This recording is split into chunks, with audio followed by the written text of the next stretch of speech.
आखिर कैसे ये बाल काटने वाले रमेश बाबू बने रोल्स रॉयस और 400 से ज्यादा लग्जरी गाड़ियों के मालिक। और इस वुमेन बॉडी बिल्डर की कहानी सुनकर आप जरूर इंस्पायर्ड हो जाओगे। और क्यों पाकिस्तान के पीएम ने पास किया था भारत का पहला बजट, और आखिर कैसे कोई इंसान भारतीय क्रिकेट टीम का हिस्सा बन सकता है, और क्यों अमेज़न नदी के ऊपर पुल बनाना नामुमकिन है, जानेंगे आज इन्हीं सवालों के जवाब। तो बने रहिए हमारे साथ एकदम वीडियो के एंड तक। नंबर 1, मिलिए रमेश बाबू से, जो पहले एक साधारण से नाई थे लेकिन आज रोल्स रॉयस में घूमते हैं और करोड़ों के मालिक हैं, और इन्हें भारत का करोड़पति नाई भी कहा जाता है। लेकिन आखिर कैसे इन्होंने नाई से करोड़पति बनने का सफर किया। रमेश बाबू के पिता गोपाल बेंगलुरु में नाई थे। जब रमेश सिर्फ 7 साल के थे तब उनके पिता चल बसे। उनके पिता बेंगलुरु में सिर्फ एक दुकान और अपनी पत्नी के साथ 3 बच्चों को छोड़कर चले गए। बच्चों का पेट भरने के लिए रमेश बाबू की मां ने बतौर हाउस हेल्प काम किया। पिता की मौत के बाद रमेश बाबू की मां दुकान नहीं चला पाई और उन्होंने उसे 5 रुपए प्रतिदिन के किराए पर चढ़ा दिया। मां की मदद करने के लिए रमेश बाबू छोटे मोटे काम करते थे और रमेश बाबू ने काम के साथ ही पढ़ाई भी जारी रखी। और 10वीं पास करने के बाद रमेश बाबू ने पढ़ाई छोड़कर पिता की दुकान चलाने का निर्णय लिया। दुकान का नाम रखा गया इनर स्पेस और फिर कुछ ही दिनों में दुकान चल पड़ी। रमेश बाबू कुछ करना चाहते थे और उन्होंने कार खरीदने की सोची। फिर सैलून से कुछ पैसे बचाकर उन्होंने मारुति वैन खरीदी। लेकिन रमेश के सैलून में ही व्यस्त रहने के कारण उनकी गाड़ी ऐसे ही खड़ी रहती थी। उन्होंने ये गाड़ी किराए पर देने की सोची और उनकी किस्मत बदल गई। रमेश बाबू को इंटेल कंपनी में पहला कॉन्ट्रैक्ट मिला। उनकी माँ जिस परिवार में काम करती थी वहीं से कुछ और पैसों की मदद मिल गई। धीरे धीरे वो कस्टमर बेस बनाने लगे। जल्द ही उन्हें अंदाजा हो गया कि वो ऑटोमोबाइल रेंटल से मुनाफा कमा सकते हैं। फिर क्या था, रमेश बाबू गाड़ी खरीदने गए और उसे किराए पर लगाते गए और धीरे धीरे उनका मुनाफा इतना बढ़ा कि रमेश बाबू ने लग्जरी गाड़ियों को भी रेंट पर देना शुरू कर दिया। और ऐसे ही रमेश बाबू भारत के करोड़पति नाई बन गए। नंबर 2, मिलिए श्वेता राठौड़ से। बॉडी बिल्डर श्वेता राठौड़ ने नई दिल्ली में नेशनल बॉडी बिल्डिंग चैंपियनशिप में गोल्ड मेडल जीता है। ये मिस मुंबई, मिस महाराष्ट्र और मिस इंडिया का टाइटल पहले ही जीत चुकी है। आज इन्हें पूरी दुनिया एक इंस्पिरेशन की तरह देखती है। इनको देखकर ऐसा लगता है कि अगर हौसले बुलंद हो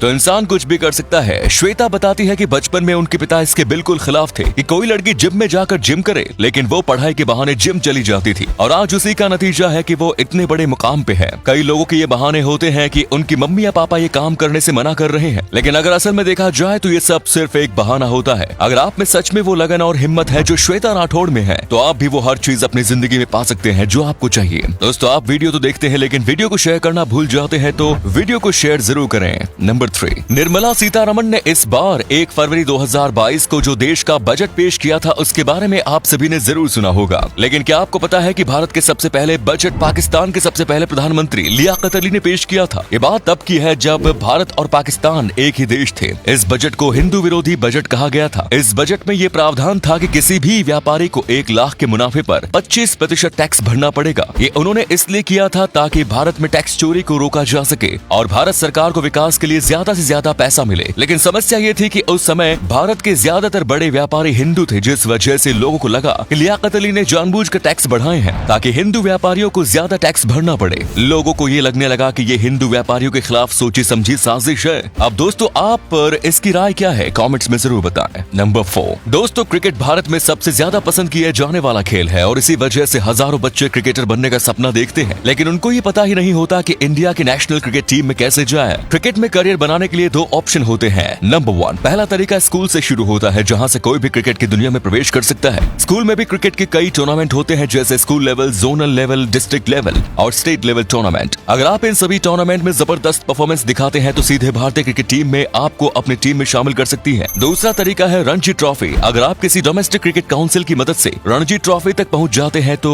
और वहां जबरदस्त परफॉर्मेंस दिखाते हैं तो इसकी बहुत ज्यादा संभावना है कि आपको भारतीय क्रिकेट टीम में सीधे शामिल कर लिया जाए। लेकिन रणजी ट्रॉफी जीतना इतना आसान नहीं है। रणजी ट्रॉफी जीतने के लिए भारत के हर राज्य के टॉप क्रिकेटर एक दूसरे के खिलाफ खेलते हैं। नंबर 5, दोस्तों, अमेज़न नदी दुनिया की दूसरी सबसे बड़ी नदी है और इस नदी के किनारे बसा है दुनिया का सबसे बड़ा रेन फॉरेस्ट अमेज़न जंगल। 6400 किलोमीटर लंबी अमेज़न की ये नदी दक्षिण अमेरिका के 5 देशों से गुजरते हुए दक्षिण अमेरिका को लगभग 2 भागों में काट देती है। इस नदी के किनारे पर पृथ्वी के सबसे रेयर जीव जंतु बसते हैं। लेकिन जो चीज सबसे ज्यादा हैरान करती है वो ये कि इस 4000 मील लंबी नदी पर एक भी पुल नहीं है। अमेज़न नदी पर कोई पुल नहीं है। इसके पीछे का कारण समझने की कोशिश करते हैं। अमेज़न नदी पर पुल न होने के मेन 4 कारण है। नंबर 1, अमेज़न नदी इतनी चौड़ी नहीं है कि इसके ऊपर पुल बनाई जाए। नंबर 2, बारिश के मौसम में अमेज़न नदी का पानी 30 फीट से भी ज्यादा ऊपर आ जाता है, जिससे कि अमेज़न नदी के किनारे पानी के अंदर कहीं गायब हो जाते हैं। नंबर 3, अमेज़न नदी के आसपास दुनिया के सबसे दुर्लभ और खतरनाक खतरनाक जानवर बसते हैं, जिसकी वजह से अगर कोई पुल